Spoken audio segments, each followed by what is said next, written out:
Salut, c'est Tisman. Pour ce premier tutoriel, on va voir ensemble comment activer la fonction Sandbox de Windows 10. La Sandbox, c'est quoi?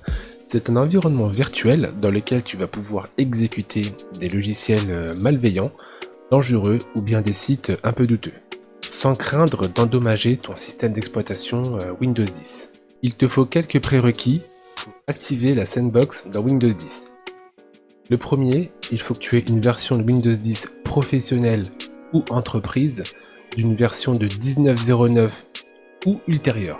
Il te faut une architecture 64 bits, donc un processeur Intel ou AMD en 64 bits, la fonction de virtualisation activée dans le BIOS UEFI, au moins 4 Go de RAM, 8 Go de RAM est quand même recommandé, au moins 1 Go d'espace disque disponible, avec un SSD c'est toujours recommandé, puis un processeur avec au moins 2 cœurs. Sans plus attendre, on va aller vérifier la version de notre système d'exploitation et on va voir s'il est en 64 bits ou en 32 bits. Pour commencer, dans le menu démarrer de Windows, on va taper à propos.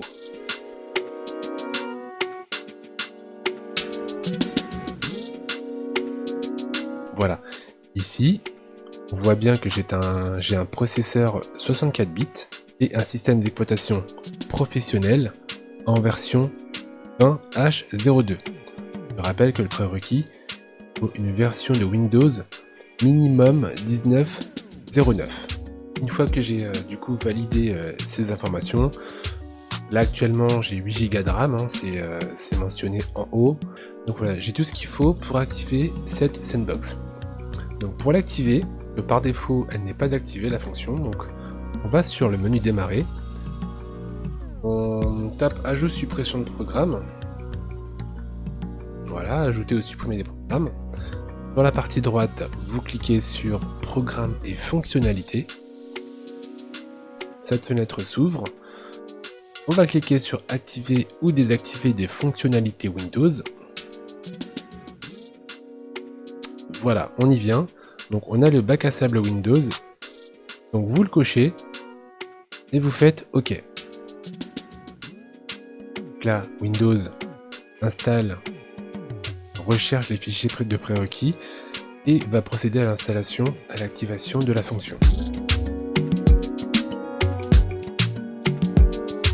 Voilà, l'installation de la fonctionnalité est en cours.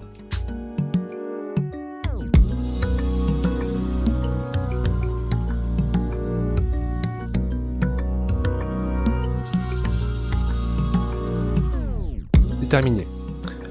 La fonctionnalité a été installée par Windows. On va redémarrer tout de suite pour appliquer les changements.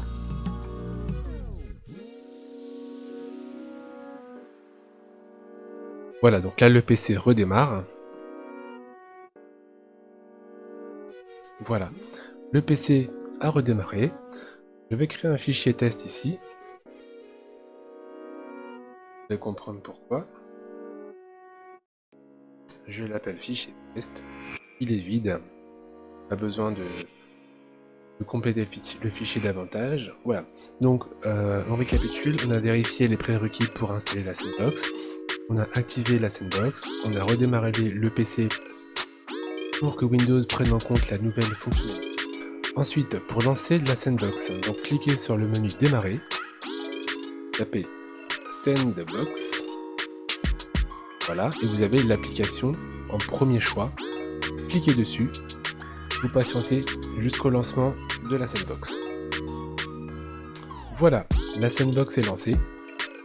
À partir de là, vous voyez que c'est une machine virtuelle Windows 10 dans votre système Windows 10.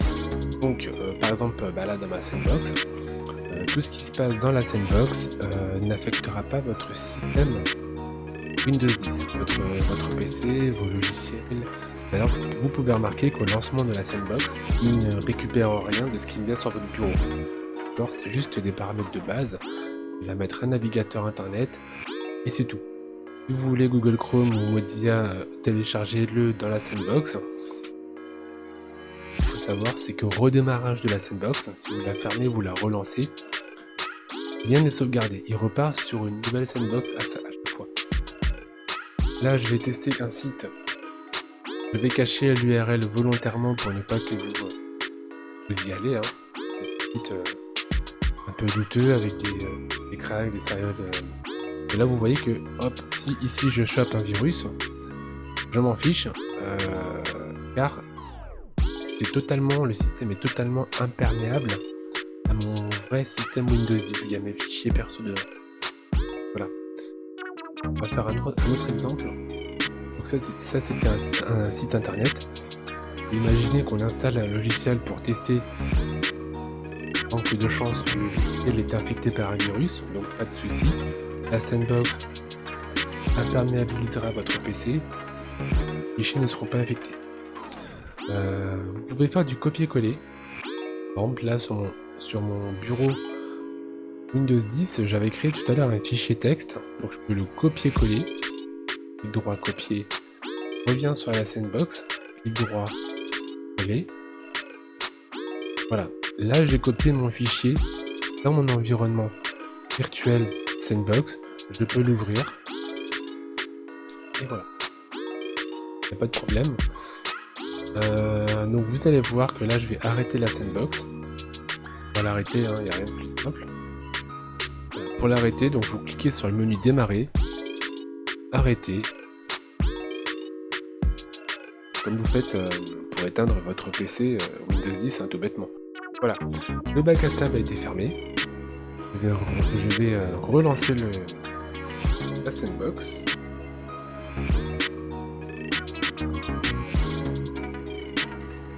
Et vous allez voir que le fichier texte que j'ai mis sur le bureau n'apparaîtra plus parce qu'il repart sur une nouvelle configuration Sandbox chaque fois que vous allez l'ouvrir. Sandbox est lancé et vous voyez que le fichier texte que j'avais placé sur ce bureau-là a disparu. Vous pouvez imaginer que vous lancez une application infectée dans la Sandbox. La Sandbox, du coup, est devenue infectée. Pas de panique, vous l'éteignez, vous la relancez. Vous repartez à zéro et votre système Windows 10 personnel, lui, n'a jamais été affecté de par cette fonctionnalité Sandbox. Voilà, c'est la fin de cette vidéo, j'espère qu'elle vous a plu et que cette Sandbox vous sera utile afin de protéger vos données et votre PC. À bientôt.